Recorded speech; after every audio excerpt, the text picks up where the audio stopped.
को राम मंदिर प्राण प्रतिष्ठा का आयोजन होने जा रहा है। उसके साथ ही आयोजन होने जा रहा है अपरा काशी कहे जाने वाले फर्रुखाबाद में राम नगरिया का, जो कि 25 जनवरी से लगने वाली है। आप मेरे पीछे देख सकते हैं। मैं कैमरामैन से कहना चाहूँगा कि आप यहाँ पर दिखाएं कि लोगों ने जो है वो राउटी लगानी जो है यहाँ पर शुरू कर दी है। और यहाँ पर जो है जो एंटरटेनमेंट का जो एरिया है वो वहाँ पर लगाया जाएगा। आप देख सकते हैं कि किस तरह से जो है लोगों ने आना शुरू कर दिया है, तैयारियां शुरू कर दी हैं। हम आगे भी जानेंगे कि किस तरह से साधु संतों से बात करने की कोशिश करेंगे कि क्या अभी तक इतिहास रहा है रामनगरिया का। अपरा काशी कहे जाने वाले फर्रुखाबाद में 25 जनवरी को लगने वाला मेला श्री राम नगरिया की तैयारियां जोरों पर हैं। कल्पवासियों ने अपनी राउटियां लगाना शुरू कर दी हैं। महामेले का पहला शाही स्नान 15 जनवरी मकर संक्रांति के दिन होगा। प्रशासन की ओर से भी मेले के मुख्य द्वार को सुंदर बनाने का काम तेजी से शुरू हो गया है। 2 किलोमीटर क्षेत्र में लगने वाले मेले में 50 लाउड स्पीकर भी लगाए जाएंगे। विधायक मेजर सुनील द्विवेदी ने सूबे के मुख्यमंत्री योगी आदित्यनाथ को मेला श्री राम नगरिया के लिए आमंत्रित किया है। मेले में योगी आदित्यनाथ की आने की प्रबल संभावना जताई जा रही है, इसीलिए सभी कार्य युद्ध स्तर पर किए जा रहे हैं। मेले की सुरक्षा के लिए आसपास के जनपदों की फोर्स भी मेले में तैनात की जाएगी।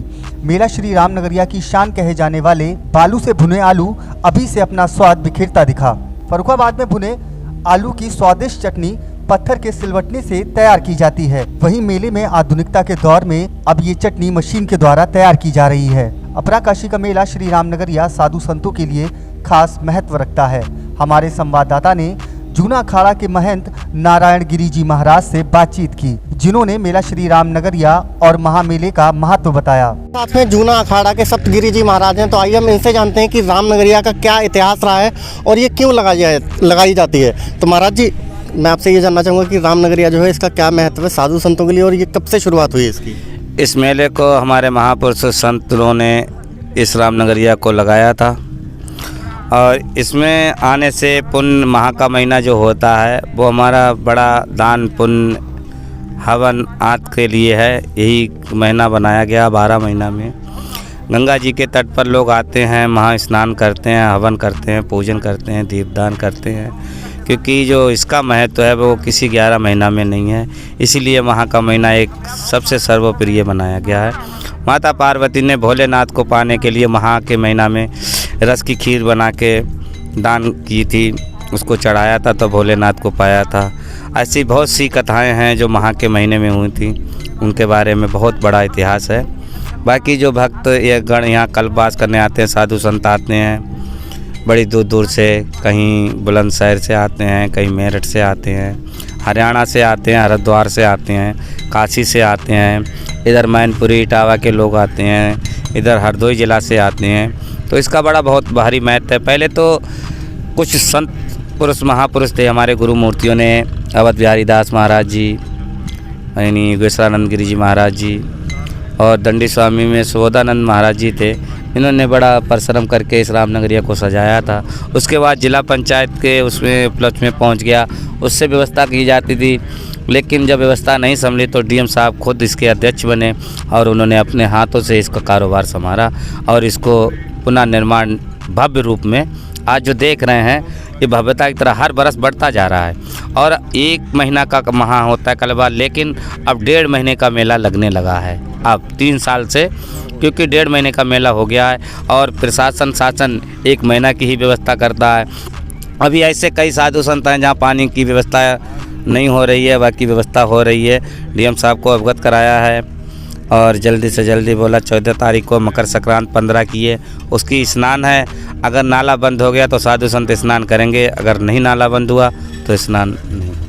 अच्छा महाराज जी, मैं आपसे ये जानना चाहता हूँ, जो बुजुर्ग लोग हैं यहाँ पर नहीं आ सकते, राउटी नहीं डाल सकते हैं, तो वो घर पर रह के किस तरह से माघ के महीने का पालन कर सकते हैं? ऐसा है, जो बुजुर्ग लोग हैं वो घर पे भी महा स्नान 4 बजे सुबह उठ के कर सकते हैं। हमारे लोग कहते हैं कौवा बोलने से पहले स्नान हो जाए, जो महा स्नान करते हैं और तिल दान करके उसको अपने घर पे भी महा का स्नान कर सकते हैं। 22 जनवरी को जो है वो प्राण प्रतिष्ठा होने जा रही है राम मंदिर की अयोध्या में, तो इस बारे में आप क्या कहेंगे? ये तो बहुत हमारे सनातन धर्म की बहुत बड़ी बात है कि 500 वर्ष बाद आज हमको भव्य रूप से राम मंदिर बन रहा है, जिसके लिए कई संघर्ष किए हैं, हमारे लोगों ने बलिदान भी दिया है और आज वो सफलतापूर्ण हुई है। कई संगठनों के, हिंदू संगठनों के द्वारा आज भव्य मंदिर बन गया है और 22 तारीख को भगवान रामलला उसमें विराजमान हो जाएंगे, जिसमें दूर दराज से बड़ी दूर दूर के मंत्री, जंत्री, संतरी सभी लोग आ रहे हैं। बहुत अवसर की बात, शुभ अवसर मिला है कि आज तक किसी ने नहीं कर पाया, वो बीजेपी की सरकार में आज हुआ है। बहुत खुशी का माहौल बन रहा है और 22 तारीख को जगह जगह दीपदान होंगे, खुशियाँ मनाई जाएंगी, भगवान की आरती पूजा होगी। बड़ा सौभाग्य है। तो जैसा कि आपने देखा कि महाराज जी ने हमें रामनगरिया के इतिहास के बारे में बताया, आगे आपको भी दिखाएंगे कि क्या तैयारियां चल रही हैं रामनगरिया को लेकर। तो जैसा कि आपने देखा कि किस तरह से जो है रामनगरिया की तैयारियां जोरों शोरों से चल रही हैं, आगे भी हम आपको रामनगरिया की अपडेट देते रहेंगे, बने रहिए हमारे साथ।